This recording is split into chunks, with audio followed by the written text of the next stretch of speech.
¿Cómo están? Bienvenidos a su programa Opinión en Jaque. Soy el pastor Wilfredo Beltrán y seguimos con la serie de cómo hacer teología. Y esta es la tercera parte que vamos a evaluar el pensamiento sobre los diezmos de Sebastián Céspedes. Hoy día vamos a ver el punto de comparación que hace con el impuesto de los 2 dramas en Mateo capítulo 17 a partir del verso 24, y les pido que tengan sus Biblias abiertas. ¿Ya? Y vamos a examinar el método hermenéutico que utiliza para comparar dos ideas. Eso va a ser importante. Les explico. Cuando uno hace comparación de dos pasajes distintos que no hablan del mismo tema, o por lo menos se enlazan con una ligera idea, o son pasajes paralelos, entonces uno tiene que llegar al punto clave de la comparación para poder comunicar la idea tal y como el Señor lo plantea. Por ejemplo,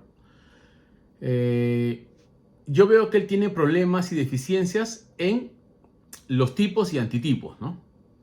En hermenéutica hay imágenes, escenas, palabras del Antiguo Testamento que se replican en el Nuevo con un nuevo significado o con un significado, digamos, exacto de la experiencia del Antiguo Testamento. Por ejemplo, la serpiente levantada en el desierto por Moisés en Números capítulo 21, que era para rescatar a los judíos que habían sido mordidos por serpientes venenosas que los condenaban a muerte. ¿Qué tenían que hacer? Solo mirar la serpiente hecha de bronce, levantada por Moisés, para salvarse de la muerte física. Esa imagen es usada por el evangelista Juan en el capítulo 3, verso 15.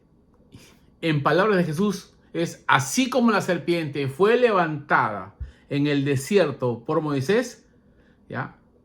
Será levantado el Hijo del Hombre para que todo aquel que le cree no se pierda, mas tenga vida eterna. Esa es la idea central. Se lo leo porque a veces es importante la exactitud de las palabras para que tengamos una idea exacta de la comparación. ¿Por qué digo esto? Porque si no tenemos el punto exacto de comparación, podemos decir algunas barbaridades. Y ahorita les doy un ejemplo sobre este mismo pasaje citado por otro televangelista, diciendo algo que para muchos nos hizo poner los pelos de punta. Por ejemplo, Juan 3:15 dice: para que todo aquel que crea no se pierda, mas tenga vida eterna. Perdón, era el verso 14. Y como Moisés levantó la serpiente en el desierto, así es necesario que el Hijo del Hombre sea levantado, para que todo aquel que crea no se pierda, mas tenga vida eterna. ¿Cuál es el punto de comparación? Uno diría, ¿cuál es el punto de comparación entre la serpiente hecha de bronce en el desierto con la experiencia de Jesús de ser crucificado a favor de toda la humanidad? Es el acto de fe. Porque dice, es necesario que el Hijo del Hombre sea levantado, y ahí viene el propósito, para que todo aquel que en él cree no se pierda, mas tenga vida eterna. ¿Cuál es el eje de la comparación? Los judíos que habían pecado contra Jehová en el desierto, ¿ya?, fueron atacados por una plaga de serpientes venenosas que al morderlos los condenaban a muerte. Pero ellos no podían hacer nada para salvarse. Bueno, no había las condiciones médicas, por supuesto, no voy a pasar esa aplicación, sino lo que me interesa es que ellos miraban solamente a la serpiente levantada por Moisés y creían porque ellos no podían hacer nada por sí mismos para ser salvos. Y eran sanados. Igualmente, Jesús era levantado, ¿para qué? Para que todo aquel que en él cree sea perdonado de sus pecados. No es un acto personal. Ahí está el eje. Es el acto de fe que tenemos para creer en la obra de redención que hace Dios. En el Antiguo Testamento era para salvarte de la muerte física por la mordedura de una serpiente, y en el Nuevo Testamento de Jesús es para salvarte de la muerte por causa del pecado que está en la naturaleza humana. Un evangelista dijo, no, Jesús en la cruz se transformó en Satanás. Sí, lo dijo literalmente, Benny Hinn. Porque así como la serpiente fue levantada, él adquirió la naturaleza satánica. Cuando dijo eso fue un escándalo total, porque ese no es el punto de comparación. El texto no permite ese punto de comparación. Y por supuesto los bautistas lo corrigieron de la mejor manera, ¿no? Como sabemos, ¿no? Al uso de la escritura, a través del uso de la escritura. Pero a mí lo que me interesa es esa crisis que tiene Sebastián Céspedes en sus comparaciones. Voy a ir a Mateo capítulo 17 y vamos a examinar lo que dice el pasaje Porque él compara este pasaje de los impuestos con el diezmo como impuesto. Y vamos a ver cómo lo compara. Ahorita se los digo, pero quiero que ustedes lean conmigo. Se lo voy a leer por partes, porque es importante. Dice, Mateo 17:24. Cuando llegaron a Capernaum, vieron a Pedro, los que cobraban los 2 dracmas, y dijeron, ¿vuestro maestro no paga las 2 dracmas? Él le dijo, sí, y al entrar en casa, Jesús le habló primero diciendo, ¿qué te parece, Simón? Los reyes de la tierra, ¿de quienes cobran los impuestos? ¿De quienes cobran los impuestos o los tributos? ¿De los hijos o de los extraños? Pedro le respondió, de los extraños. Jesús le dijo, luego los hijos están exentos. Sin embargo, para no ofenderles, ve al mar y echa el anzuelo, y el primer pez que saques, tómalo y ábrele la boca. Hallarás un estatero, tómalo y dáselo por mí y por ti. Muy bien. Él habla de la explicación de Jesús sobre este impuesto. Primero, tiene un problema de contexto histórico. ¿Cuál es? No puede definir si este impuesto es establecido por la ley, o no lo define, mejor dicho. Si es impuesto por la ley, ¿es un impuesto romano o un impuesto establecido por los sacerdotes? ¿Ya? Al no definir eso, su punto de comparación con el hecho de dar diezmos queda desfasado, porque el impuesto establecido por los diezmos como parte del culto ceremonial, ¿ya? De la ley ceremonial para agradar a Jehová, quedaría discordante. ¿Cuál es el punto de comparación? Él dice, para él el punto de comparación es este: los hijos no se le deben imponer impuestos. Ese es su punto de comparación. Y para mí es impreciso ese punto de comparación, aunque Jesús lo afirma. ¿Por qué? Porque si decimos que Dios ha impuesto los diezmos en el Antiguo Testamento, ¿ya? No nos trata como hijos, nos está tratando como ¿qué? Como extranjeros. ¿Cuál es el punto de comparación ahí? ¿Ya? Esa es mi preocupación. Y todavía le sigue el tic interno, intelectual, por el, digamos, conflicto que ha tenido con el fondo sectario, que en este capítulo, en esta parte final lo explica, cuál es la dirección de la iglesia a la que ha ido, y que, bueno, lo manipulaban para sacar dinero. Lógicamente ha sido gente con una escasez intelectual y espiritual para comprender las escrituras, ¿ya? El que manipula para sacarte dinero está siendo usado por el diablo. En eso estoy de acuerdo. Pero eso no evita que uno saque la verdad tal como lo enseña el Señor. Eso es un principio fundamental de la comunicación del Evangelio. El Evangelio se rige porque la verdad nos hace libres. Y si tú no expones la verdad como el Señor la expone, no puedes ser libre en ese aspecto, ¿ya? Aquí su punto de comparación está equivocado.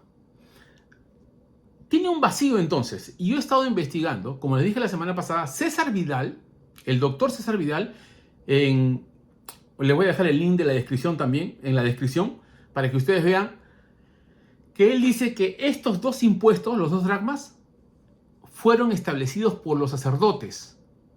Le están añadiendo, ¿no?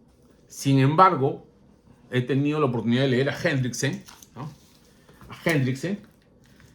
Aquí está el libro de William Hendriksen. En su comentario sobre Mateo explica que se refiere al medio ciclo que pagaban los mayores de 20 años que eran censados para sostener el templo, ¿no? Y cita los pasajes aquí, me pareció muy bueno, lo he podido leer.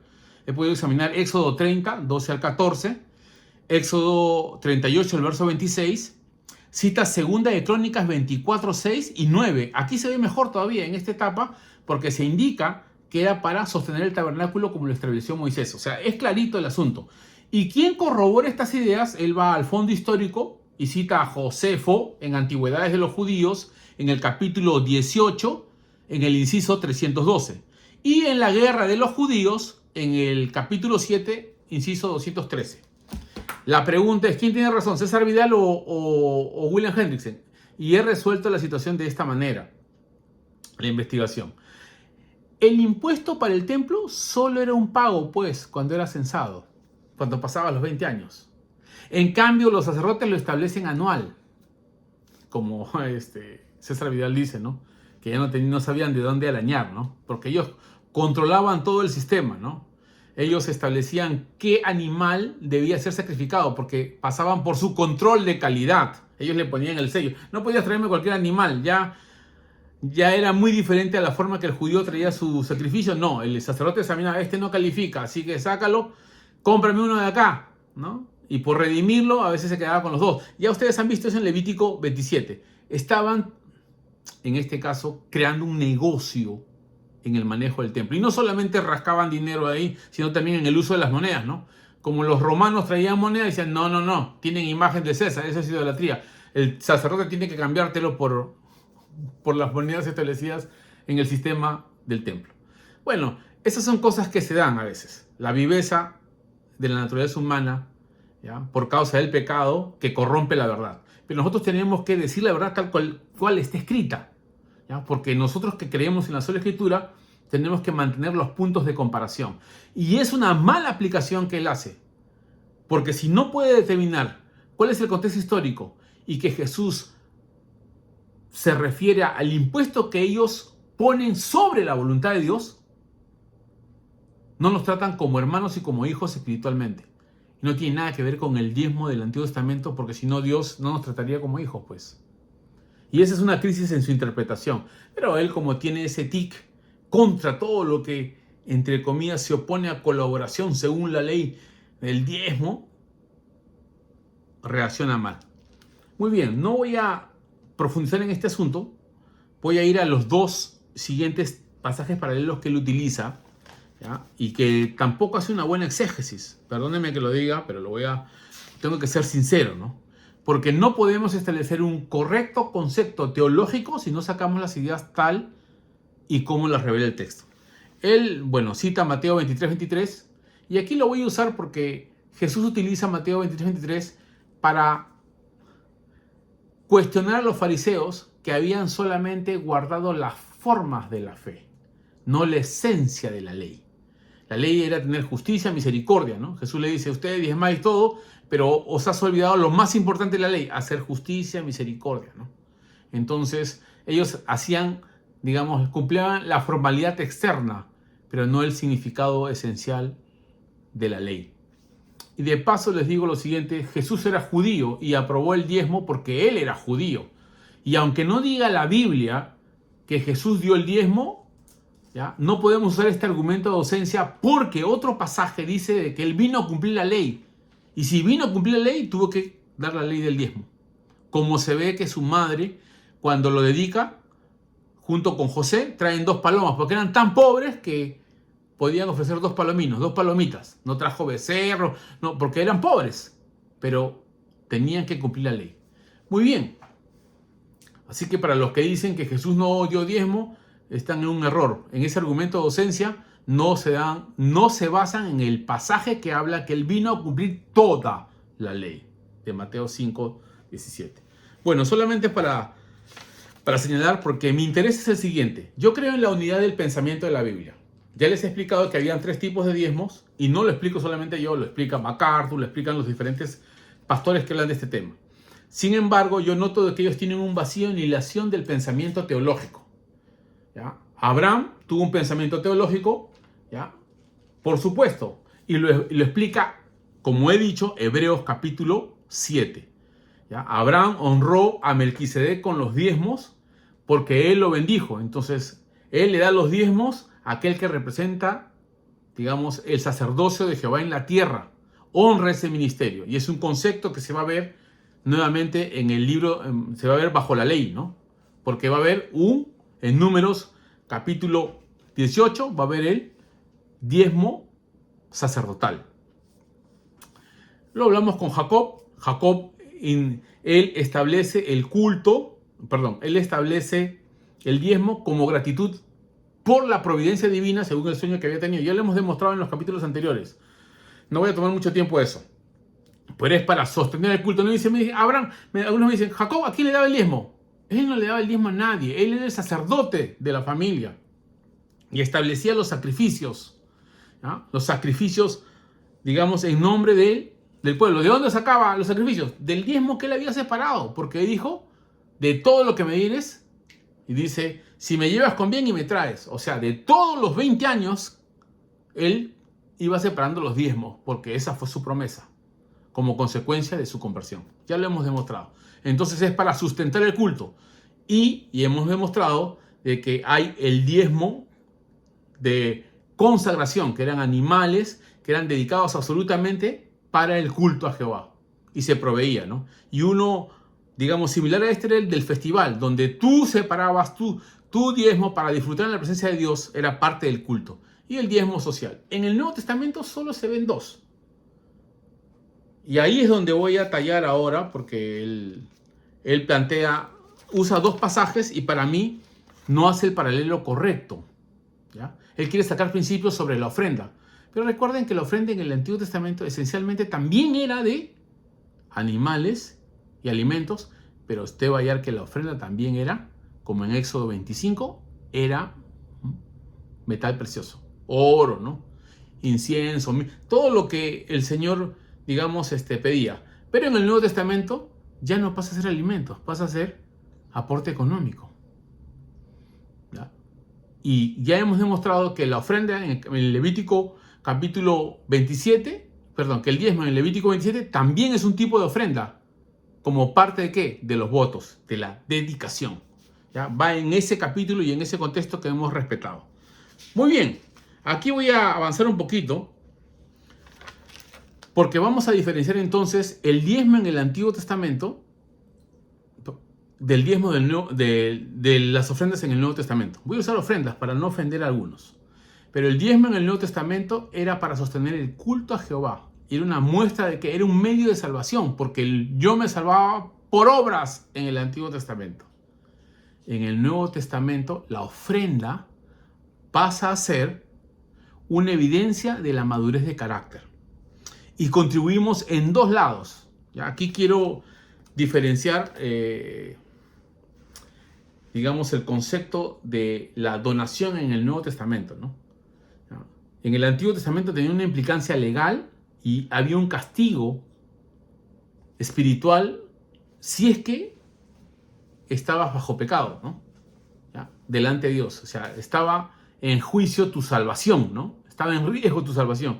En el Nuevo Testamento no. En el Nuevo Testamento no podemos comprar la gracia por las ofrendas. Es solamente una muestra de evidencia de la madurez del creyente. Y aquí quiero ubicar que las ofrendas y los diezmos en el Antiguo Testamento estaban en el campo de la soteriología. En el Nuevo Testamento están en el campo de la iglesia, en la madurez del creyente para apoyar la obra del Señor. No lo invento yo, y aquí voy a citar los dos pasajes que él cita. Primero, voy a basarme en el apoyo económico a los ministros. Y él cita Filipenses capítulo 4. Y lo voy a leer para que ustedes vean las comparaciones que hace Pablo. ¿Ya? No es para comprar la gracia, por si acaso, ¿eh?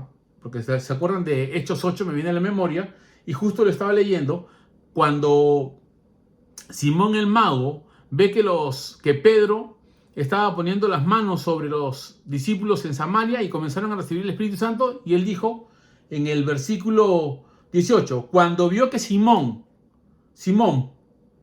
que por la imposición de manos los apóstoles se daba el Espíritu Santo, por la imposición de manos de los apóstoles se daba el Espíritu Santo, les ofreció dinero. Ahí dice literalmente, diciendo, dame también a mí de este poder para que cualquiera a quien yo impusiera las manos reciba el Espíritu Santo. Miren qué le responde Pedro. Entonces Pedro le dijo, tu dinero perezca contigo, porque has pensado que el don de Dios se obtiene con dinero. En el Nuevo Testamento no compramos la salvación por dar ofrendas y diezmos. ¿Está bien? ¿Ya? No alcanzamos nada de la gracia. Y yo corregí esto a un tipo que pedía diezmos y decía, el que no da diezmos no va a ir al cielo por ser ladrón. Eso es una aberración teológica. Eso es un delito decir eso, porque no está en el campo de la soteriología, está en el campo de la mayordomía dentro de la iglesia indica la madurez del creyente que ha aprendido a ser generoso. Ya lo voy a explicar más adelante. Voy a ir a Filipenses 4 y voy a examinar con ustedes y este pasaje para corregir a mi querido, y lo digo así, abiertamente, para corregirlo, porque su análisis no enfoca el tema. Esta ofrenda que Pablo recibe es para el sustento de su ministerio. ¿Ya? Es muy diferente a la ofrenda de 2 Corintios 8 y 9, que habla del dador generoso, y de 1 Corintios 16, que él también cita, y voy a luego señalar para mí ciertos errores que él tiene en cuanto a señalar los principios sobre la ofrenda. Bueno, ustedes ya van a entender que yo cuando hablo de diezmos en el Nuevo Testamento hablo de ofrenda en realidad, que se da generosamente, que se da libremente, que no es una imposición legal, pero sí es una continuación del pensamiento teológico, como he demostrado en el otro podcast de 1 Corintios capítulo 9, que Pablo, aunque cita la ley, no le da el significado de impuesto de la ley, le da el significado de la gracia. Porque Pablo no se puede contradecir, pues, no puede explicar principios distintos, siendo un promotor del antilegalismo. Muy bien, encuentro Filipenses capítulo 4, lo tienen conmigo. Voy a leer a partir del verso 10. Y aquí voy a aclarar entonces lo que Pablo dice. En gran manera me gocé en el Señor, dice, de que al fin ya habéis revivido vuestro cuidado de mí. Miren lo que dice Pablo, cómo ellos han reanudado su cuidado de él, de lo cual también estabais solícitos, pero faltaba la oportunidad. No lo digo porque tenga escasez, o sea, Pablo no lo dice porque está necesitado, pues su razón es, pues he aprendido a contentarme cualquiera sea mi situación. Él sabe depender de Dios, así la gente no aporte, porque su dependencia no depende del hombre, depende de Dios. Sé vivir humildemente y sé tener abundancia. Y aquí yo los escucho decir, no, que el pastor, no estoy de acuerdo en que los pastores sean ricos, no estoy de acuerdo, ¿ya? Pero aquí Pablo habla de abundancia, o sea, él ha aprendido a no tener como a tener, bajo la ética del Nuevo Testamento, no para ostentar, no es su motivación inicial, pero sabe vivir así tenga dinero, no ostentando, sino sabiendo manejar el dinero, como él aconseja en 1 Timoteo, que él también cita, capítulo 6, 17 y 18, que Dios nos ha dado todas las cosas para que disfrutemos de ellas, y seamos ricos en buenas obras. Muy bien, dice, sé vivir humildemente y sé tener abundancia. En todo y por todo estoy enseñado, porque se puede aprender, porque es parte de la madurez cristiana crecer en este campo, el manejo de las finanzas para el apoyo a la iglesia. El apoyo a la iglesia. Algunos dicen, no, pero un pastor es un zángano. Tengo que decirles que como pastor no solo he estudiado, he respondido a muchas situaciones en diferentes campos. He tenido que aprender asuntos legales para hacer consejería familiar. He tenido que pagar propios cursos de educación para poder seguir creciendo. Y no acepto que alguien diga que uno, en este caso, es un ladrón. Yo sé que algunos han usado mal esto de los diezmos. Lo han elevado a una situación de salvación ahora, ¿no? Son como las modernas indulgencias, las cuales condenó Lutero en su época, ¿no? Que la iglesia tiene el poder de adjudicarle las virtudes de los santos a los que están en el purgatorio. Así que si tú das un dinero, como decía Tepsel, ¿no? Vas a escapar, vas a hacer que tu hermano, primo que está en el infierno escape de ese lugar y puede ir a la presencia de Dios. No estamos hablando de esa tergiversación o cualquier manipulación utilizando triquiñuelas para sacar dinero a la gente, ¿no? Estamos hablando de que si tú das tu diezmo de tu deuda, Dios te va a dar, va a aparecer en tu cuenta. Esa es una mentira y en eso estoy de acuerdo con él. Lo que él dice está correcto en ese aspecto, ¿no? Algunos mentirosos dicen esas cosas, ¿no? Bueno, yo podría contarle casos de algunos que hemos corregido, que hemos tenido que darle la mano y decir, ¿sabes qué? Hasta ahí nomás, tú eres un tú eres un asaltante con Biblia. Sí, hemos sido sinceros con algunos. Pero lo que no podemos aceptar es que no se acepten los principios tal y como se enseña en la Escritura. Bueno, dice, ¿sabe tener abundancia o como para padecer? Se aprende. Y en este contexto dice, todo lo puedo en Cristo que me fortalece. En este concepto financiero del apoyo al ministerio.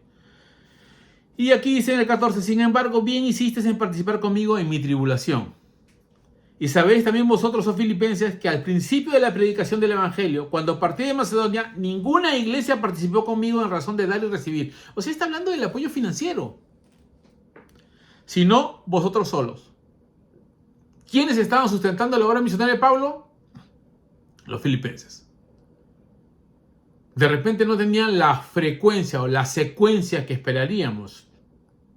Por también los medios de distancia y la época, indudablemente que había una serie de impedimentos.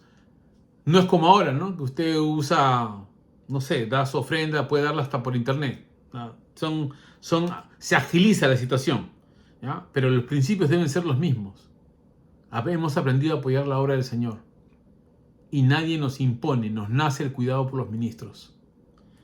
Y dice acá, el verso 16, pues aún a Tesalónica me enviasteis una y otra vez para mis necesidades. ¿Ya? O sea, ellos le enviaron ¿para qué? Para las necesidades que él tiene. ¿Qué necesidades tenía? Viajar, predicar el evangelio, un lugar donde hospedarse, comprar ropa, un lugar donde bañarse, porque él estaba en esa tarea misionera, ¿no? Muy bien, no es que busque dádivas, sino que busco fruto que abunde en vuestra cuenta. O sea, Pablo señala que apoyar la obra misionera es un fruto que abunde en cuenta de nosotros. Claro, el que da a un profeta, recompensa del profeta tendrá, porque indica la madurez. Todavía no voy a hablar lo que algunos hablan de inversión, porque es una tergiversación. La generosidad es dar algo a alguien sin esperar nada a cambio. Eso es ser generoso. Y ya voy a pasarme a la siguiente expresión cuando acabe esta, para que ustedes vean cómo se compara la ofrenda por los pobres con la encarnación en 2 Corintios. No voy a adelantarme. Miren cómo Pablo califica la ofrenda en el 18. Pero todo lo he recibido y tengo abundancia. Abundancia. Aunque no les guste a algunos. Puede que en algún momento no lo hace rico, pero tiene cierta solvencia. No tiene a las justas, no vive arrancado, como dirían algunos. Como dicen acá en Perú, aguja. Y no tiene para compartir. Tiene para poder educar a sus hijos. Pablo no tenía hijos, es cierto. Y él podía pasar más riesgos, podía sufrir más. Pero tú casado, ¿puedes dejar a tu mujer de repente puesta en un lugar donde no puede ni bañarse? Eso no es. O sea, hay cosas que tenemos que ser conscientes. Ni MacArthur aceptaría eso, porque MacArthur aquí él no gana ni $1 ni 2, ¿eh? Por si acaso. ¿Ya? Dice, pero todo lo he recibido y tengo abundancia. Estoy lleno, habiendo recibido de Epafrodito lo que enviaste. Miren cómo lo califica. Olor fragante, sacrificio acepto, agradable a Dios. Le da las cualidades de una ofrenda de animales o de alimentos, como en el Antiguo Testamento, porque era la doctrina que ellos manejaban. Sin embargo, tiene un matiz de significado contemporáneo. Es el apoyo a la obra misionera, se da en dinero, ¿no? Porque es otro contexto, otra realidad social, pero bajo el marco de la iglesia, ¿no? Así que, y les da una promesa. Yo sé que algunos han exagerado esta situación, lamentablemente han corrompido ofreciendo cosas que no van a suceder, pues, ¿no? Que Dios va diezma el 10% de tu deuda y va a aparecer en el banco algo mágico. Esas son cosas absurdas que han dicho, pero no podemos evitar la promesa de Dios para todo aquel que apoya. Dice, mi Dios puede suplirá todo lo que os falta conforme a sus riquezas en gloria en Cristo Jesús. Si hay una bendición de Dios, y no lo podemos pasar por alto igualito, voy a dejarlo ahí. Él va a 2 Corintios y no hace la diferencia la ofrenda para los santos de la ofrenda para los ministros. ¿Ya? Porque en Timoteo capítulo 5, 17 y 18 se habla específicamente de los que se dedican a predicar y enseñar. Lo dice el texto, no lo digo yo. se diferencia de 1 Corintios 16, que él cita, pero primero voy a irme a los principios que él cita en 2 Corintios, ya capítulo 8, para que ustedes vean. En 2 Corintios capítulo 8 y 9, deberíamos leer hasta el 10, porque en el 10 defiende su ministerio, ¿no? Pero en el 8 y 9 plantea los principios del acto generoso de dar. Y aquí voy a explicarles nuevamente que no tiene el concepto del Antiguo Testamento, que las ofrendas y los diezmos eran medios de salvación porque reflejaban tu comunión con Dios, era una evaluación de la comunión con Dios, mientras que en el Nuevo Testamento solo es una expresión de madurez del creyente para el aspecto del apoyo a la mayordomía. ¿Está bien? ¿Ya? Entonces, los judíos alcanzaban perdón de pecados y redención por sus diezmos y ofrendas. En el Nuevo Testamento tú das tu diezmo, no compras nada, hombre. Del favor de Dios no se manipula con dinero, ¿no? Esa es mentira que dicen algunos ahí. En eso sí tienes razón y en eso sí estoy de acuerdo contigo. Dales con todo, ¿no? Pero exponlo según como dice la Biblia, ¿no? Y te doy un consejo si en algún momento ves este video, ¿no? ¿Qué dice Timoteo en cuanto a corregir a los sectarios? Otro momento solo te voy a adelantar este pasaje porque considero que de repente algunos que están escuchando y te conocen te van a pasar la voz, ¿no? Porque ya algunos me están escribiendo y no en buenos términos, pero lo importante es que podamos en 2 Timoteo capítulo 2 mantener la cordura, ¿no? Porque si peleamos y no exponemos la verdad, la gente nos ve como ridículos y como dice 1 Timoteo, ¿ya? Perdemos buen testimonio entre los demás. Se pierde buen testimonio. Pero 2 Timoteo capítulo 2 dice, ¿cómo debes presentarte en tu sectario? Verso 24, porque el siervo de Dios no debe ser contencioso, o sea, que habla de pleitos, que comienza a pelear con los demás, que insulta a los demás, sino amable para con todos, o sea, sin excepción, hasta con los sectarios, apto para enseñar, sufrido, que con mansedumbre corrija a los que se oponen, dice, por si quizá Dios les conceda que se arrepientan para conocer la verdad. No es un acto nuestro por lo que digamos, es por el mensaje de la palabra, ¿no? Tito 1.9 también dice lo mismo. Pero voy ahora a la ofrenda para los santos, ¿no? Para que ustedes vean. Hemos dicho de que el diezmo en el Antiguo Testamento sacerdotal se corresponde con el apoyo misionero a los pastores y ministros en el Nuevo Testamento. Los conceptos han cambiado teológicamente. Uno era para salvación y perdón de pecados, que demostraba tu relación con Dios, y en el Nuevo Testamento la ofrenda no compra nada de Dios, solo es una evidencia externa de buenas obras y que has desarrollado un carácter maduro para compartir. Es interesante que 2 Corintios revela aún más, y les voy a leer el verso 9, ¿ya? No les voy a leer los primeros versículos que daban abundancia contra su fuerza, ¿no? Como piensen, exprime a los pobres. No es la idea. Pero Pablo, miren cómo compara con la encarnación el hecho de ofrendar para los pobres. Verso 9. Porque ya conocéis la gracia de nuestro Señor Jesucristo, que por amor de vosotros se hizo pobre, siendo rico para que fueseis enriquecidos, para que vosotros con su pobreza fueseis enriquecidos. ¿Ya? Él compara la encarnación. Jesús se hizo hombre, se despojó a sí mismo, se entregó a favor de otros. Fue una expresión de amor genuina, pero eso es parte de la madurez. Es parte de la madurez. En el Nuevo Testamento ya sabemos que la ley se mantiene, la ley, como bien dice Sebastián Céspedes, la ley moral, pero también hay aspectos de la ley ceremonial que la Biblia corrobora, no exactamente con el mismo significado teológico de salvación del Antiguo Testamento, pero de acuerdo a los principios de madurez y desarrollo del carácter del creyente para apoyar la obra y para mostrar el amor al prójimo. Eso no quiere decir que en el Antiguo Testamento, como he mostrado leyendo Deuteronomio, no había amor. Sí había amor. Dice, y en esto doy mi consejo, porque esto os conviene a vosotros. Bueno, y en este aspecto voy a leerles algo interesante. Había un supervisor del donativo que se daba para los pobres, que Sebastián Céspedes no lo cita, y no cita en orden, pues. Es muy diferente usar un pasaje paralelo sobre el donativo semanal que ellos separan por un determinado tiempo para los pobres, ¿ya? Y él lo quiere utilizar como norma para que solamente semanalmente se puede pedir ofrenda. Cualquier día no, pero esa aplicación es correcta, se refiere a eso porque esa ofrenda para los pobres solo tenía un tiempo limitado hasta que Pablo llegue.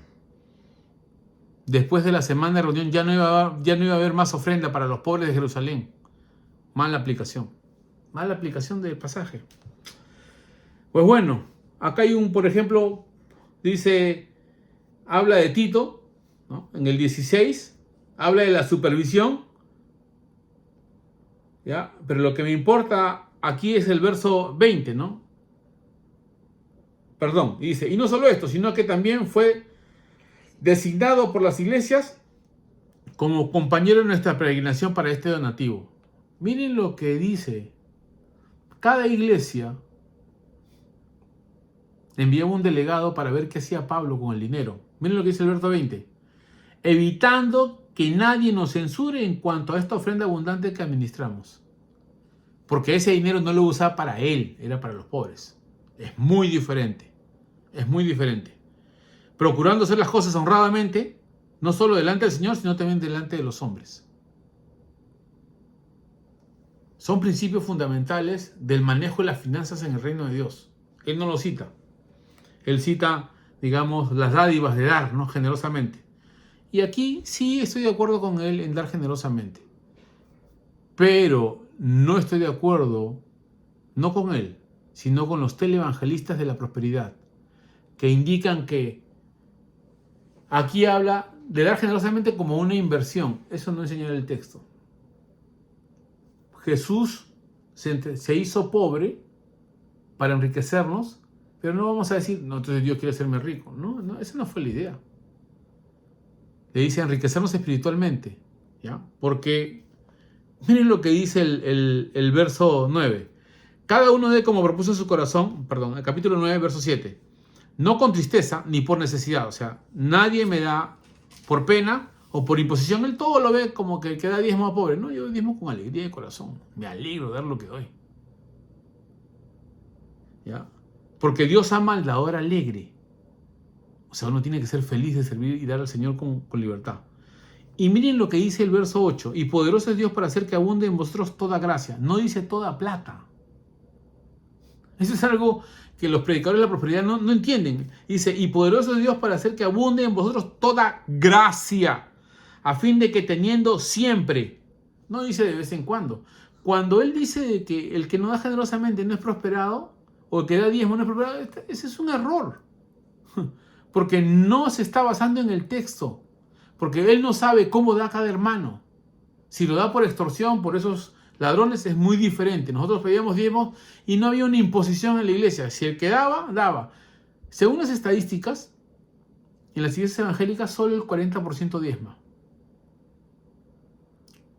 Con frecuencia. Pero fielmente el 20%. Se cumple la ley de Pareto. 20-80. O sea, el 20% va a ser 100%. Y había una dependencia de Dios en ese aspecto. Y se demostraba, ¿no? Nosotros nunca publicamos los nombres de los que no dan diezmo, jamás. Nunca le enviamos una carta. Jamás dejamos de tratarlo como a todos. Porque nosotros confiamos en que Dios es el que guía a cada persona para dar. No había ninguna técnica ni manipulación, ¿no? Dios me está hablando, hay un sinvergüenza. Dios me está hablando. El primero que dé 1000. Ese es un astuto, se juega con la codicia de la gente, ¿ya? Y hay algunos que no tienen ni doctrina, no saben ni lo que hablan, como bien dices. Hay algunos que dicen barbaridad y media, que estoy completamente de acuerdo, pero hay que equilibrar el asunto. Hay que equilibrarlo para dar buen testimonio a los demás. Buen testimonio de la verdad. Dice teniendo siempre, no dice de vez en cuando. Es interesante, ¿eh? O sea, Dios crea una provisión continua en nuestro trabajo. Abundéis para toda buena obra. ¿Qué vas a compartir si tienes escasez? Puedes que compartas un pan, hasta una casa. Pero puedes ser más generoso a medida que eres bendecido. Y aquí está, ¿no? El verso 10. Y el que da semilla, el que siembra, todo está bajo la soberanía de Dios, ¿no? Pan al que come proveerá y multiplicará vuestra sementera. O sea que hay unas normas para el apoyo de la obra ministerial, hay unas normas para el apoyo del trabajo social. Aún en 1 Timoteo capítulo 5 se establecen requisitos para apoyar económicamente a las viudas que realmente lo son. Eso es lo que te falta, establecer un orden en tu reflexión para saber a qué corresponde cada cosa que hablas. Mezclas muchas ideas. Y nosotros que hemos estudiado teología de manera formal, lo hemos ganado en el campo académico, reflexionando y exponiendo nuestra reflexión delante de los demás. Hemos sido calificados y evaluados para ver si nuestra teología corresponde a la verdad. Y como bien dije, he ido a un seminario reformado. Entonces es importante de que se demuestre lo que uno habla en el orden respectivo. Tienes que saber señalar bien los pasajes paralelos. Porque 1 Corintios capítulo 16, y con esto acabo, corresponde con 2 Corintios capítulo 8. Y se puede demostrar ese asunto. Se puede demostrar, ¿no? Aún es más, con Romanos yo he hecho el estudio de todos los capítulos de los pasajes paralelos, ¿no? ¿Quién se escribió primero? ¿1 Corintios o Romanos? Y tú vas a ver que en 1 Corintios se está recogiendo la ofrenda y en Romanos ya se recogió. Entonces hasta puedes ver la secuencia del tiempo gracias a la comparación minuciosa de los pasajes de la Escritura. Pero me parece que tú tienes ese vacío, no tienes un orden de reflexión para la comparación de pasajes, ¿ya? Y el más crítico es ese que hablas de los impuestos, ¿no? Porque comparar no sé, te vi en un video decir 5 cosas por qué no debemos diezmar. Abraham dio los diezmos, entonces tenemos que pecar como Abraham, mintiendo. ¿Qué punto de comparación es ese, hermano? O sea, los diezmos está aprobado por el libro de Hebreos, del acto que hizo Abraham. Mentir no está aprobado. O sea, yo no veo y esa es una crisis que tienes en el punto de comparación. ¿Qué estás comparando? Abraham es el padre de la fe. ¿Qué imitamos? ¿Que mentía o que tenía fe? No podemos imitar. ¿Comparas un pecado con un acto de aprobación de Dios? ¿Qué punto de comparación es ese, hermano? Lo siento. Y al final acabas contradiciéndote cuando dices, bueno, no de diezmos, ¿no? ¿Por qué es por imposición? O si de diezmos, délo por amor. Total, tienes que ser claro en ese aspecto. Y lo digo con toda libertad, también para los que te estiman, te siguen, ¿ya? Que sean también consecuentes con el texto, no con la persona. No podemos hacer idolatría de ningún individuo. El texto manda, por eso creemos en la sola Escritura. Bueno, esto no es personal, es solo un examen a la reflexión que él realiza. Un examen a la metodología hermenéutica para expresar su teología. Y aquí esto quiero dejarlo bien en claro, porque es necesario que así como examinas a otros, tengas la valentía de recibir las apreciaciones que otro tiene sobre tu desarrollo de pensamiento. Porque todos estamos expuestos. Pueden evaluarme, puedo conversar, por supuesto. Pueden hablar, claro que está. Pueden hacerlo. Porque es importante. Este canal va a quedar abierto para todo aquel que quiera opinar. No tengo ningún problema, porque es un laboratorio teológico donde podemos expresar nuestras ideas así nos equivoquemos. Pero insultos, ataques personales sin conocerlos, no lo vamos a aceptar. Vamos a ser firmes en ese aspecto. Los haters van a tener su lugar, ¿no? Siempre va a haber haters. Pero nosotros creemos en la ética del reino de Dios. Los ataques personales quedan secundarios. ¿Ya? Quedan secundarios y ni siquiera deben existir. ¿Por qué? Porque cualquiera que llama necio a su hermano, ¿qué dice? A alguno le falta leer la Biblia, ¿no? O Santiago cuando dice, tú que hablas mal de tu hermano que ha sido hecho a la imagen de Dios. Así que examinemos lo que dice, no ataquemos a la persona, porque las falacias ad hominem es el recurso más bajo de la escasez intelectual. Así que les agradezco de corazón a todos los que escriben, voy a dejar el canal abierto, nos vemos la siguiente semana, vamos a tomar otro rumbo teológico, ya vamos a dejar los diezmos aquí para que no arda Troya. Así que les agradezco de corazón, seguimos con nuestra reflexión y que Dios los bendiga.